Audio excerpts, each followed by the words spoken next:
chat in the background. Hi everyone, it's Gill Fountain here from 38 Partnership, and we are in Facebook group Building Tomorrow Today. And today I've got Dawn Gregory. Now, Dawn and I have been friends forever, it seems. We meet at networking, we meet socially, we work with each other. Dawn has been wonderful at coaching me with regard to my presentation skills.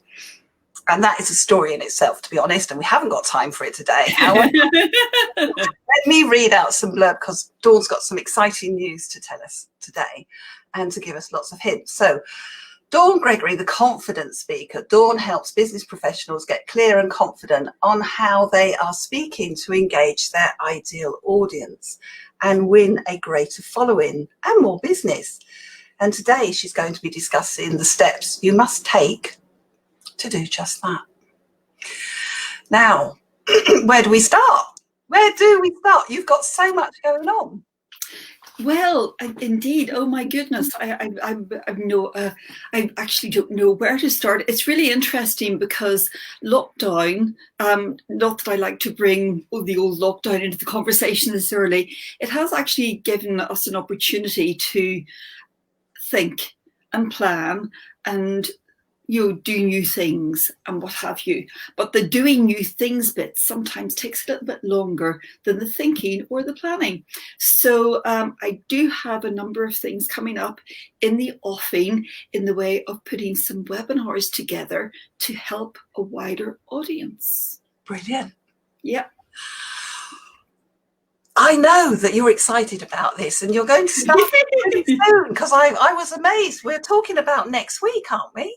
We are, and as you know, Jill, one of the things that I'm not very good at is very enhanced forward planning. But so this is very short forward planning for next week. However, it is enhanced forward planning for the dates in December, January and February.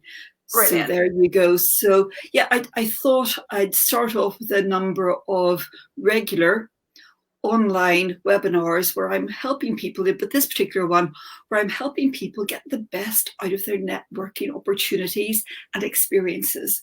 Because a lot of people go networking and they think they know everything, but you see networking changes regularly. Yeah, depending on the network place that you go to. But even with that, since we've had all this kerfuffle this year with COVID, networking has changed so substantially. It has. And if there, where beforehand we were always told networking is about building up relationships and building up networks and building up know, like, and trust, it's even more important, I think, online than it ever was offline. Because offline, you had the opportunity to wander off and have a cup of coffee with somebody after a network meeting, whereas it's not just quite as simple as that online. So I'm hoping that some of the guidance that I give to people on these webinars will help them sort of move their networking opportunities up a level and make them feel more comfortable. Yeah, I think you've hit it right on the head there, because the thing is that you have to put more effort into networking online.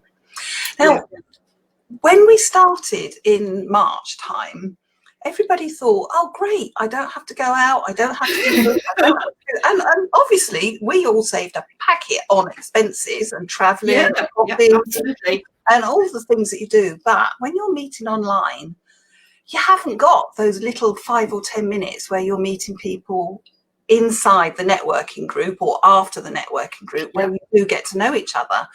And when the networking meeting has stopped, if you haven't taken the opportunity of connecting, it's gone, isn't it? Well, that's it, and then you are at the mercy, to a certain degree, if you're in a larger networking event, of whichever breakout rooms that you go into. So, I mean, and it's wonderful. The people who are organising these networking events do the breakout room thing, because it does give you some opportunity, but always remembering that you're not organising the breakout room, somebody else is, and therefore there may be somebody else that you've seen on the screen and you saw what they do and you think, oh, flip, I'd really like to speak to them, and you don't get a chance. And the other thing is, as well, is it's a much more intensive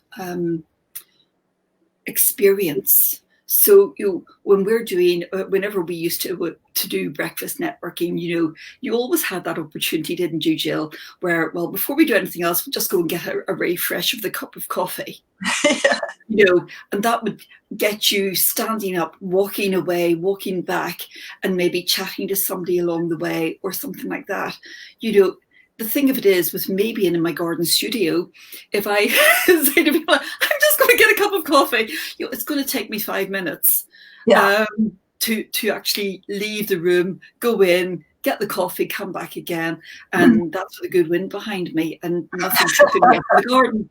And no kamikaze pigeons or anything like that. And so it can be quite tiring, it can be quite full on, can be quite intensive, and because of that, sometimes it can be easy to lose the focus of why you're doing it in the first place. Yeah, you've got me thinking as well, because that I run LinkedIn Local in Basingstoke, and we do have breakout rooms. Yeah, which are great. The meeting is great, but you've started me thinking, well, perhaps if I gave out a list of people beforehand, because we used to go networking and we go, I really want to go and meet that person. Yes. And 9 times out of 10 they would be at the meeting because they paid for it. But in the Zoom meetings that you get these days, I can guarantee that probably 6 people won't turn up. Yeah. So I'm just wondering whether a different way of looking at the breakout rooms would give people that extra bit of opportunity to meet the people that they want to. Because if I was able to say, so-and-so's here, why don't we connect with them beforehand and then we can then arrange the breakout rooms accordingly. I mean, it's a lot more work, but at the same time, the benefits and the opportunities would be far greater. It's interesting you should say that, because another networking group that I've gone to regularly, the day before always sends out a list of attendees. Now, whenever you're in the room networking, that's really cool, because then you see, well, so-and-so is going to be there. Oh yeah, I really need to talk to them about whatever it is. I remember one particular time I went, and this is nothing to do with business, okay? But I had a pair of jeans for far too long, and I don't have the skill to take them up without losing the shape. And I knew this dressmaker was going to be there, and I thought, that's brilliant, because I can speak to them about doing something about my jeans. And we had that conversation. My jeans were altered, and they're fabulous, However, the same networking group still does that, still sends out the attendee list, but it has no relationship to who you speak to in the meeting. In the meeting. You're just saying it really resonates. It is a juggling act to get the right people with the right, well, especially if you're just guessing, or you can just do it. It's much easier to do the random. The random thing. And I'm not quite sure if Grant, who does my techie side, is going to be very pleased. Well, guess what? I've given you some more homework. But I'm not allowed. You do know why I'm laughing, though, don't you? I don't. So just for those that don't know, when I run LinkedIn Local in Basingstoke, I am not allowed to touch the keyboard, because quite honestly, I have messed it up a few times. So I have a guy who is brilliant. I mean, he has got his own business, and technical side is not his core business, as it were. But he does say to me, keep away from the keyboard, because he knows that I'll push everyone out the room. We've been known to lose people. There's all sorts of things go on. But it is such a friendly group. Everybody just laughs. It's wonderful. It's a great group, and it's just a pity my Tuesdays are so. Oh, well, you're busy on a Tuesday now, aren't you? For the time being. But that has highlighted how much you can put in as a coordinator or facilitator.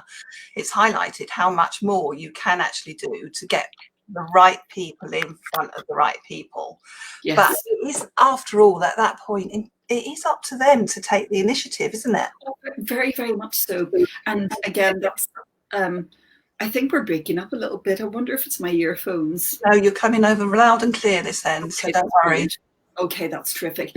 And again, something I talk about in the course is, it's not about making the sale in the room. The days of that happening probably went out with Gold Medallion Man.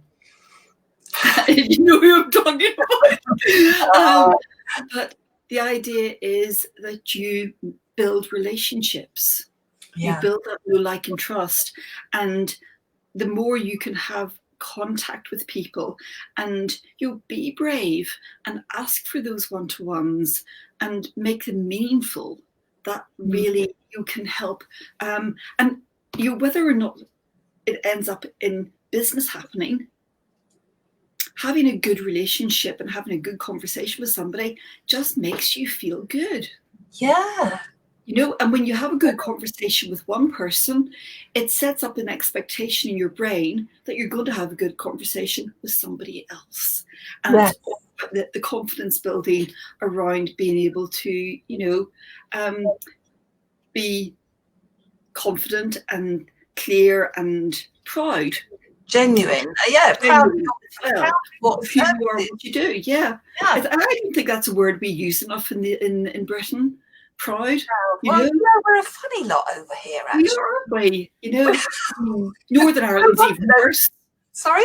If I said that to some of my peers in Northern Ireland, they were saying, "Who are you?" It's about somebody else being proud of you, not you being proud of yourself. Northern Ireland people are a bit weird, but and so it's. I think there's a certain level of mindset that needs to change just a little bit, teeny little bit.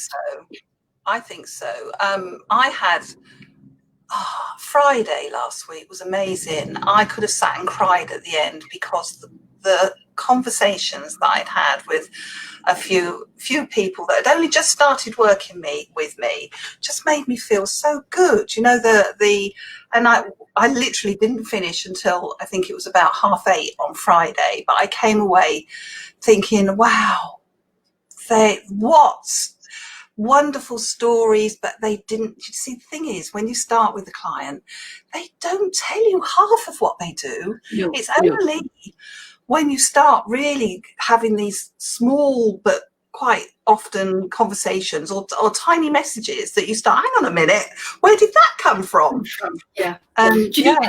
It's so funny you should say that, and I know I'm going off topic just a little bit, but one client that I worked with for 9 months actually initially came to me saying, I need help with my public speaking, my presentation skills. I said, great stuff, wonderful. To need help with my confidence around all that stuff. I said, yeah, that's fine, that's great. Sent through a proposal and got an email back sort of saying, actually, can we please start with just focus on confidence building and then come to the speaking? I said, okay, let me do something with the proposal. I sort of played around with the wording and off we went. Well, my goodness gracious me, it was wonderful because we followed a whole gamut of things, from personal confidence to confidence in communication, to confidence with finance, to confidence with interactions. And then eventually, after about 6 months, we got around to do you know what I mean? And it was, but it was one of those things. It wasn't until we started working together, just like you said, Jill, that that client shared with me, I have a real issue around. Now, am I a financial specialist? No. Would I put myself out there as that? Absolutely not. But do I know enough to say, well, have you thought about, and actually guide to some books or to some people that I did know? Yeah. Yes, I do know that. And it was really, really interesting, because then as all of that developed, this particular client grew in their own confidence and became much more assertive. And I tell you what, it was a real eye opener for her friends and her colleagues. real eye-opener. Yeah. Not always a very positive eye-opener. Ultimately it was. But it was such a great change. But again, if I had stuck with my, well, actually what I do is I help you with your public speaking, then wow, what a missed opportunity. Yes. And actually then we got half of me. And he would have gone away thinking, well, I've learned that, but I'm still a bit unsure about this. That's it. Whereas you, as we both have discussed in the past, I mean, my whole thing is about building that foundation or that bedrock of confidence, and then everything else, whether it's public speaking, communication, finances, your business, whatever it is, all of that launches off the bedrock that you put in place in the first place. Yes. And that's what makes it really exciting. Yes, because once you've got those ground rules or advice or talents, those skills. Yes, the skills. It spreads, doesn't it? Yeah, absolutely. Wow, that's marvellous. Yeah. Well, I know that, well, we can't go into the story between you and I, for goodness sake, and there's more to come that I haven't actually told you about, but hey, that's another story, isn't it? Let's see, I know you've got more coming up, but let's just share the screen to the Eventbrite, your Eventbrite. Oh, lovely. Thing. Yes, let me just get up there. That's brilliant. Have we got there? So this is you, isn't it? Getting the best out of your networking opportunity. It's on Eventbrite at the moment, and you've got a few dates there to select. Yes, I have. I've got the first one is actually next Monday for anybody who's just chomping at the bit to get involved, and then there's one a month. I think the next one's the end. I can't give you the exact date because I can't remember it. So no. I think it could be the 28th of December, then the end of January, the end of February. And I thought those would actually build in nicely. There was actually, doesn't always happen, but there was a method to my madness, because I thought the one that is next week kind of builds us up, takes us through to the Christmas period. The one after Christmas gets us thinking, what am I going to do in the new year? Mm-hmm. You know? The one at the end of January gives you something to think about in February, because February is quite dull. Yeah. Yeah. And then the one at the end of February gets you thinking forward, how am I going to spring into spring? Oh, right. So that's how good thinking. That's how it's all sort of worked out. But it's very much me wanting to help people, guide people through some of the things that they can put in place that will make their networking more effective and actually less stressful. Because there are people still who don't find the whole thing terribly edifying, but they know they need to do it. Yes, and I think that is it. When it hits you behind and you're just constantly thinking, I really need to do more, but this is a gentle way and a safe way in a safe environment, isn't it? Yeah, absolutely. Just to be able to get you more than hints and tips. Yeah. That didn't come out right. Hints and tips, more than hints and tips, something just a little bit more. It's almost like a little bit of a roadmap. A roadmap. Yeah. And I get what you say about, do you know, that middle bit between Christmas and New Year can be a little bit strange sometimes. Yeah. I do. Yeah. Now I'm going to push you along to talk about your journal, because I know that you've got your journal, and I know that I bought some last year for Christmas presents for my lot, and so tell us a little bit about your journal as well. Well, interestingly, I'll show you it in 2 seconds. I've got a copy here. One of the things that people, because we spend most of our time online these days, most people think, I've got to have this online, I've got to have that online, I've got to have the other online, otherwise people, aren't going to remember me or whatever. But actually, there's still room for us to do stuff offline that support our overall message and just add value to what we're doing. And that's what this is. So There we are. Lovely Oh, picture. yeah. Yeah, got it. And so this is a daily confidence and clarity journal that I created, I think it must be about 2 years ago now. And what's really lovely about it is every now and again, you'll come across somebody online, you'll go onto one of the webinars and people say, oh, you just journal about this and journal about that and journal about the other. Now, if you're an experienced journal person and you've got your own thing that you like doing, that's cool. But if you're going journal, oh yeah, that's a good idea. What's that all about? This is really lovely. So I'm just going to show you the inside, because actually it doesn't make you do too much. It really only takes maximum 10 minutes in the morning, maximum 10 minutes at night. And what it does is it gets you to focus on the positive. It gets you to focus on some goals. Yeah. It gets you to focus on outcomes you'd like to achieve in a day. And then it gives you an opportunity to review without being judgmental. Oh. So you can see one of the things that I love about it is you have a review time at the end of the day, and you have this last little section that says, before I sleep, 3 things I'm grateful for today. And then what you don't do is then look at the news on your phone. Exactly. Sleep. Then you close your eyes. And you go to sleep. It's set the mood then, hasn't it? Absolutely. And because sometimes, particularly in these days with lockdown and all that kind of malarkey, you can spend the day working and working and working. Yeah. And you can be very isolated, and you can be working by yourself, and you get fed up with your family because you're seeing too much of them and you want to kick the dog and all that kind of stuff. And sometimes by the time you get into bed, you're number one tired, and your mind is full of the things that you need to do the next day, or the things that maybe haven't gone so well today.